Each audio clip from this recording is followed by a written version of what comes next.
пишу тебе снова, видишь капли на строчках, без тебя так сурово, без тебя, без любви.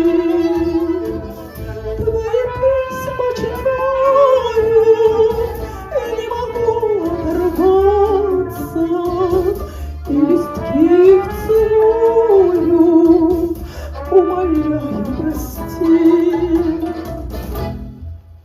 Мой нежный друг, часто слезы рою, и с тоской я вспоминаю дни прошедшей любви.